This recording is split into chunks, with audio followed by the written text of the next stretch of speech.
Hi. Welcome. Please come in.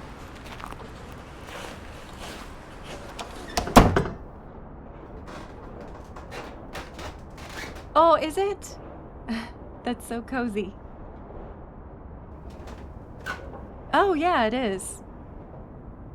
Look at that. I love snow in December, especially in Old Town. There's a coat rack in the corner. We also have some hot drinks available.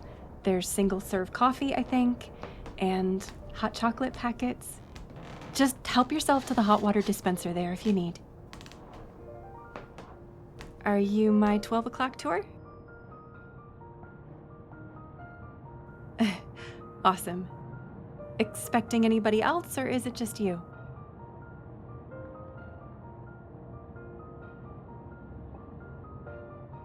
No, that's totally cool. I just want to make sure that my groups are all assembled first so the tour doesn't leave without them. What do you think? Hot chocolate? Yeah. I think I'll join you.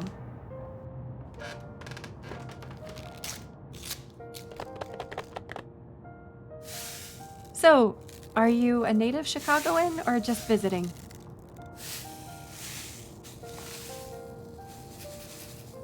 Get out! You're a writer?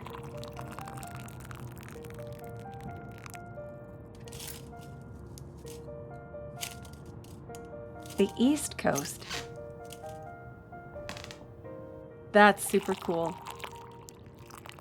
What are you doing in Chicagoland in the middle of December? Sorry, I guess it's not really my business. Just being nosy. Oh, okay. Research, huh? Well, you've come to the right place. This neighborhood's history is extremely lore-heavy. I can't wait to get into it with you, especially since you're a history buff. Where else have you visited on your trip? Millennium Park, yep. State Street. Oh, sure, to see the Christmas window displays at the big department stores. Yep, the Botanic Garden, that's great. They all seem pretty chilly to me, though. I'm glad you're balancing it all out with a little bit of cozy.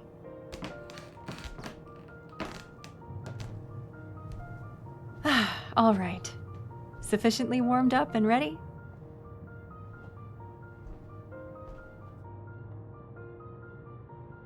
Great.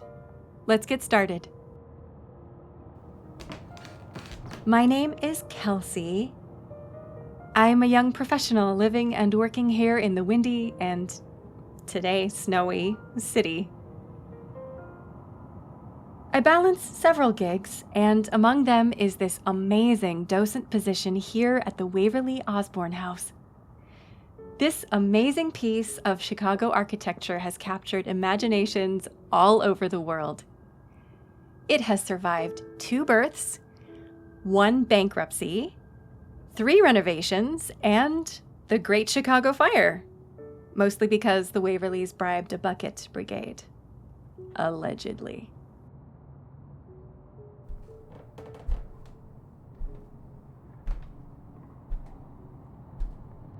Great question. It was originally built in 1854 by Nathaniel Waverly, a shipping merchant who made his money on Lake Michigan trade routes. This was pre-Chicago Fire, which, do you know when that was? Oh, wow. You weren't kidding. That's right. 1871. I love an informed guest. This style is what's known as Italianate, featuring a low-pitched roof with wide eaves, ornate brackets, tall windows with hood molds, and a cupola that was decorative but also, unfortunately, a fire hazard in 1871. In 1890, the home was purchased and restored by Margaret Osborne, an amateur botanist and early Chicago conservation advocate. Margaret Osborne is responsible for the greenhouse in the back, technically an attached conservatory, which was very fashionable in the 1890s. The Osbornes were known in the neighborhood for their annual Christmas salons, which featured carols, candlelight, all of the best families in Chicago, and a fantastic spread. This diary entry from Robert Clifton tells us a little bit more about the kind of fare that was served at these sumptuous feasts. Robert Clifton was a friend of the Osbornes, and his children used to spend time with Margaret's younger sister, Clara. He writes in 1897, "Christmas salon at the Osbornes. The Marsh girl played the piano for us. Margaret has outdone herself. Oysters on the half shell, delivered by sleigh from New Haven, Connecticut, and green turtle soup and quenelles." But wait, there's more. Canapé of caviar was served, consommé of imperial olives, medallions of Spanish mackerel too with a lovely sauce, and for the entree, young turkey stuffed with oysters, cranberry sauce, candied sweet potatoes, asparagus with hollandaise, and lettuce salad. They had also sugar corn and French peas, and dessert was even better. He finishes, "There was a Parisian charlotte that was something to see, and Margaret herself baked the pumpkin pie, with brie at the end, served with nuts, dates, and raisins. We sipped on coffee and brandy late into the evening. The children, generally happy to play and make merry until called, begged us to take them home and put them to bed." Right? Paints quite a picture, doesn't it? Let's head on into the parlor. You'll notice in this room the Eastlake sideboard, the balloon-backed chairs, and the marble-topped pier table, used in this case to display some very special items.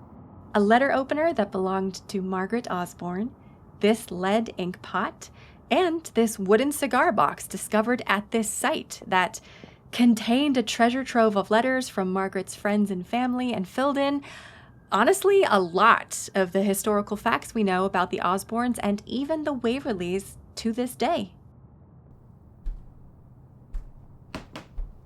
Through the French doors here is the dining room. This incredible table is made of bird's eye maple and sat over 20 people back in the day. We're so lucky it survived this long. With regular care and dusting, you can see the quality hasn't declined even a little bit. It's roped off now to visitors, but we did a photo shoot here a couple of years ago, and I can tell you from experience that it's still as sturdy as they come. In the corner, we have our lovely Christmas tree, decorated as it would have been in the 1890s. This is a 10-foot spruce we purchased from a local tree farm. These candles are battery operated, but Margaret would have affixed real tallow candles to her tree. And it would have been hung, as you see, with dried orange slices, cranberries, nuts, cards, and these cinnamon-infused gingerbread men. Back in the day, these cookies would have been real and edible. If you'll follow me. This is the study. There are over 600 titles in this room alone, 617 to be exact.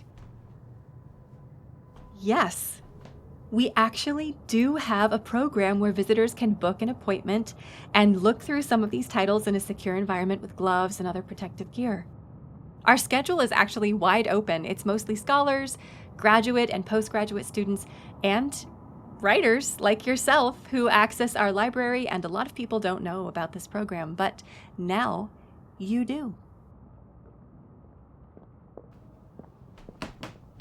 The painting, yes, the pride of the Waverly-Osborne House. This is a portrait of Clara Osborne, Margaret's younger sister. They have an extremely interesting story. Margaret enjoyed great inherited wealth from her parents, but never married. Instead, she chose to devote herself to her community in late 18 and early 1900s Chicago, to the arts, and to the care and keeping of her beloved younger sister Clara.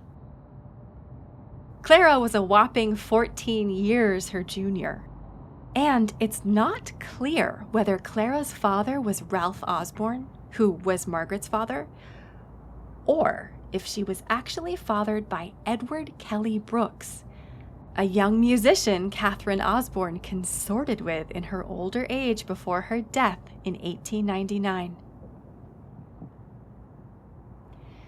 The two Osborne sisters carved out their existence here in Chicago.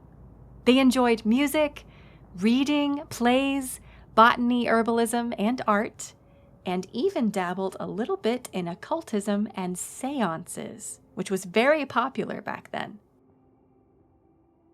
They were thought of as lovely and intelligent women, if a little eccentric.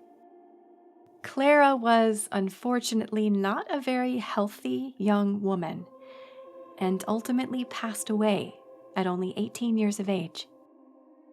This portrait of her was painted to celebrate her 16th birthday by the famed artist Jonathan S. Sinclair Kingsley, who is lauded the world over for his work and considered by some to be the foremost American portrait painter of his generation.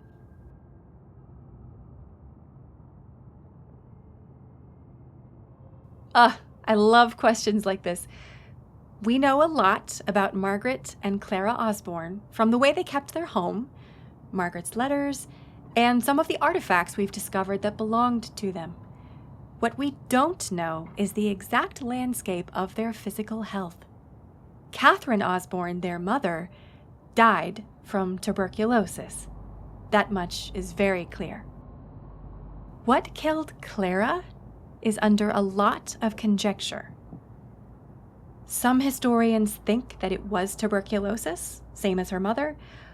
Others feel that the descriptions written down by Margaret entail a kind of cancer or even a systemic disease like endometriosis, which would have been a slow, painful, and invisible way to die.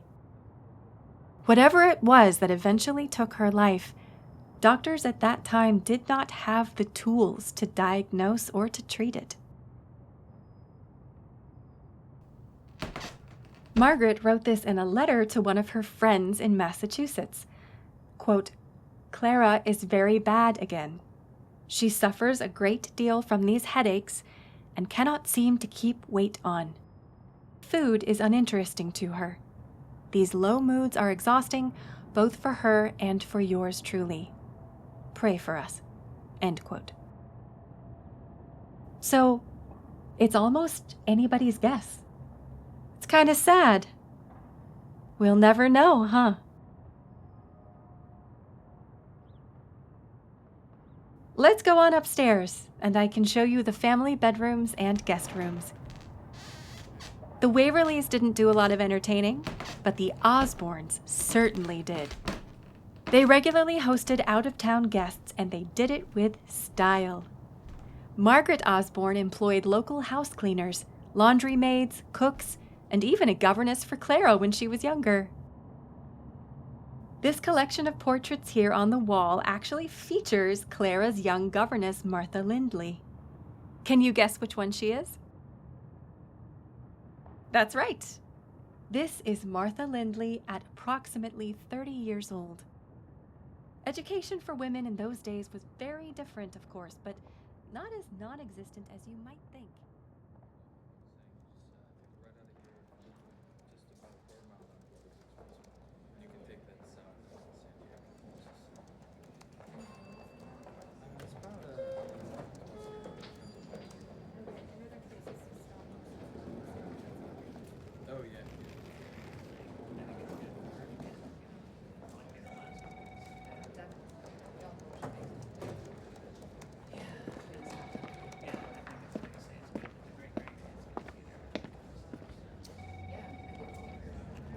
Hi, welcome back. You requested turn down service, right? All right. You're all set for the evening. Have a restful night.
Margaret?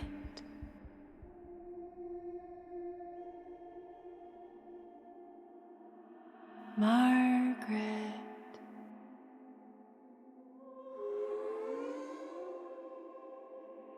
I can't sleep.